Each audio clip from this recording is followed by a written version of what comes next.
अगर बाल झड़ गए हैं, चले गए हैं, तो फिर आप ट्रांसप्लांट करवाओ। ट्रांसप्लांट जो है आज की तारीख में, मैंने खुद ही ट्रांसप्लांट कराया, देखो भाई बाल कैसे हो रहे हैं 4.5 साल बाद, ठीक है ना। मैं आप लोगों को रिजल्ट दिखाऊंगा आगे आने वाले टाइम पर, थोड़े 10-15 दिन बाद ही वीडियो बनाऊंगा कि 4 साल 7 महीने कैसे हो गए हैं और 4 साल 7 महीने में कैसा दिख रहा हूं और पहले कैसा दिखा करता था।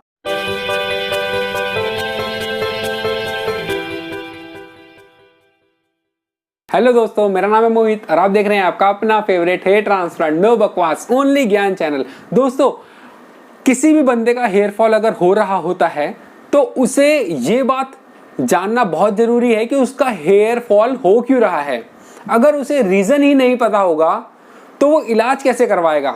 फॉर एग्जाम्पल, अगर आप लोगों को बुखार हो रहा है और बुखार किस वजह से हो रहा है, पेट में इन्फेक्शन की वजह से, टॉन्सिल्स की वजह से, या फिर आपको कोई एलर्जी हो गई है उस वजह से बुखार हो रहा है, और आप पैरासीटामोल खाते जा रहे हैं। पैरासीटामोल क्या कर रही है, आपके बुखार में आपको जो टेम्परेचर है शरीर का, आपका जो बुखार है उसको कंट्रोल कर रही है। लेकिन जो मेन कारण है, जैसे आपके टॉन्सिल्स की वजह से, आप एंटीबायोटिक नहीं खाएंगे तो आपका बॉडी जब तक खुद आपके टॉन्सिल्स को ठीक नहीं कर देगी तब तक आपका बुखार चढ़ा रहेगा। तो साथ के साथ पैरासीटामोल के साथ साथ आपको गले के लिए एंटीबायोटिक भी खानी है, ठीक है। इसी तरीके से आपको पता होना चाहिए कि आपका हेयर फॉल किस वजह से हो रहा है।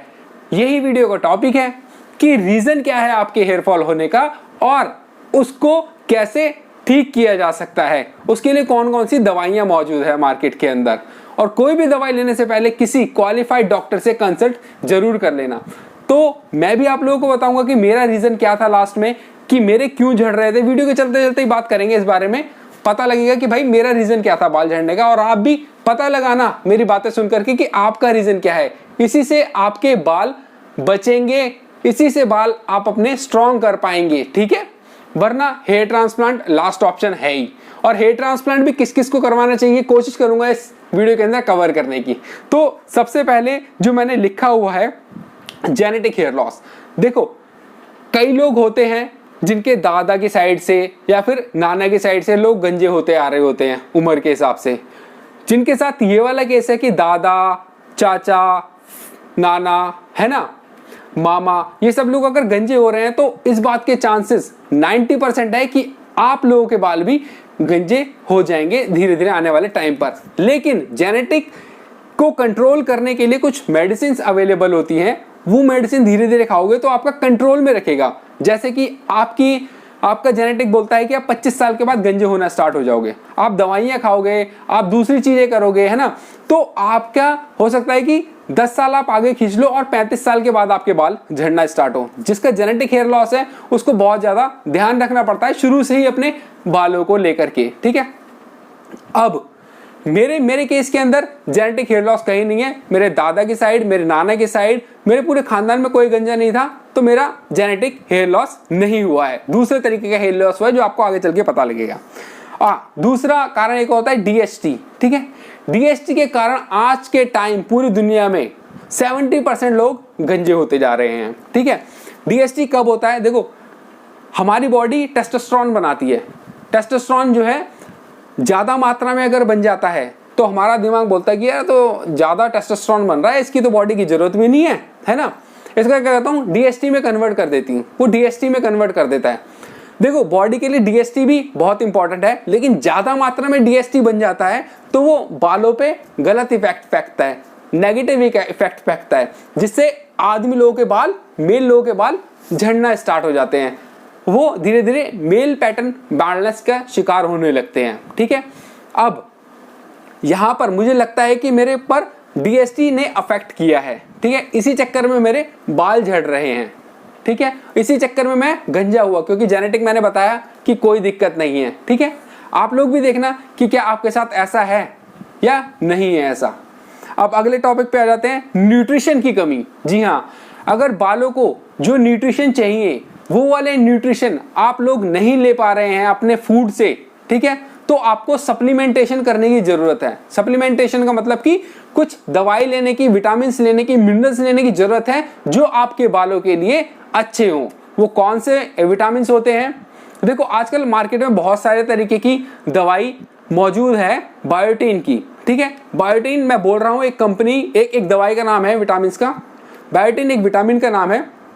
अब उस बायोटिन की गोली फॉली हेयर के नाम से आती है मार्केट के अंदर, वो वाली आप जाकर के ले सकते हैं, या दूसरी बायोटिन की गोली कोई भी जाकर के ले सकते हैं केमिस्ट से। लेकिन कोई भी मेडिसिन खाने से पहले आप किसी डॉक्टर से कंसल्ट कर लेना। मैं जब हेयर फॉल होता था मेरा, तब मैं बायोटिन की एक दिन में एक गोली लेता था और 4 महीने तक कोर्स किया था, तो उससे न्यूट्रिशन मेरा बायोटिन का पूरा हो गया था। आज की तारीख में बहुत सारी तरीके की बायोटिन की गोली अवेलेबल है, ठीक है। अब हाँ, डीएसटी के बारे में तो मैंने बताया नहीं मेडिसिन। डीएसटी को ब्लॉक करने के लिए फिनेस्ट्राइड नाम की टैबलेट आती हैं, वो भी डॉक्टर से कंसल्ट करके ही ली जाती है। फिनेस्ट्राइड 1 mg ली जाती है नॉर्मली, वो एफडीए अप्रूव्ड है। एक और आती है ड्यूटेस्टेराइड 0.5 mg।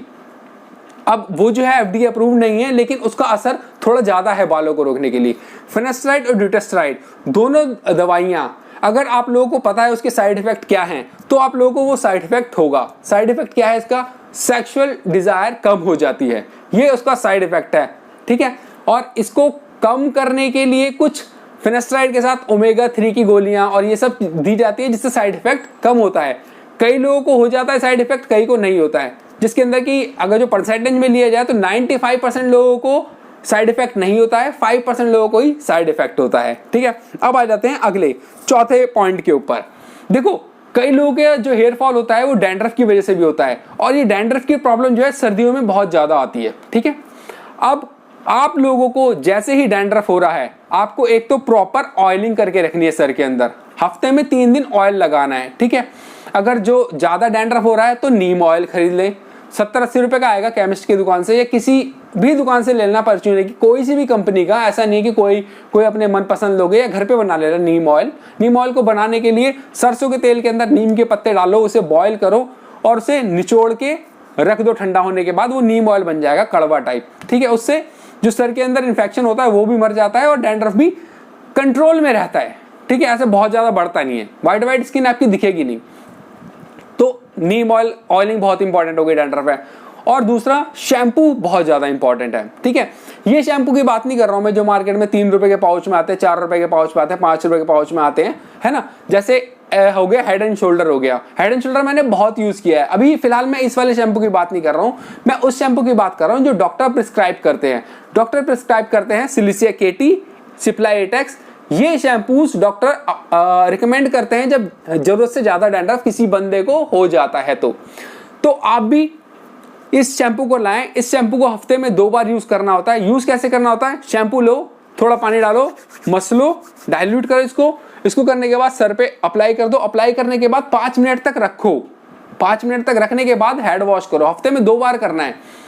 हो सकता है कि इस शैम्पू को यूज करने के बाद आप लोगों का हेयर फॉल थोड़ा ज्यादा बढ़ जाए, क्योंकि ये शैम्पू बहुत ज्यादा स्ट्रांग होता है, ठीक है। स्ट्रांग होने के कारण ये बालों पे भी नेगेटिव इफेक्ट फेंकता है, लेकिन डैंड्रफ को खत्म कर देता है। डैंड्रफ खत्म हो गया तो आपका जो डैंड्रफ की वजह से हेयर फॉल हो रहा था वो रुक जाता है।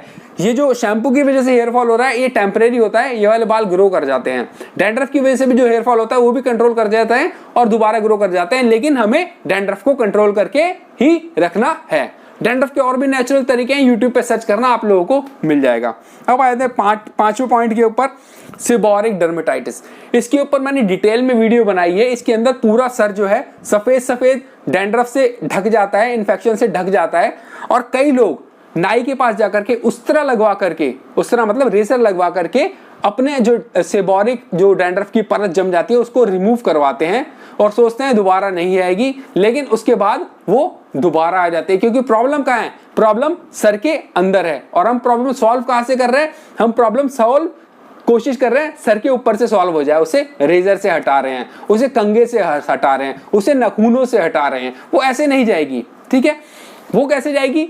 उसके लिए आपको कुछ स्टीरॉइड्स की गोलियां आती हैं जो कि दी जा सकती हैं किसी भी बड़े डॉक्टर द्वारा, जो एमडी हो या फिर वो प्लास्टिक सर्जन हो या दूसरे स्किन के डॉक्टर हो या कोई और, मतलब कि अच्छे डॉक्टर हो और उन्हें एक्सपीरियंस भी हो, जिन्होंने रिमूव किया हो कई बंदों का। मेरे पास कई बंदों का कॉल आता है इस चीज को लेकर के। इसके ऊपर मैंने एक वीडियो बनाई है, उस वीडियो का लिंक मैं डिस्क्रिप्शन में डाल दूंगा कि कैसे कैसे मैंने कई बंदों का, एक लाइव बंदा है चीकू, उसका ये चीज ठीक करवाई थी। उस वीडियो को जाकर देखना है जिसको सेबोरिक है प्रॉब्लम है, ठीक है ना।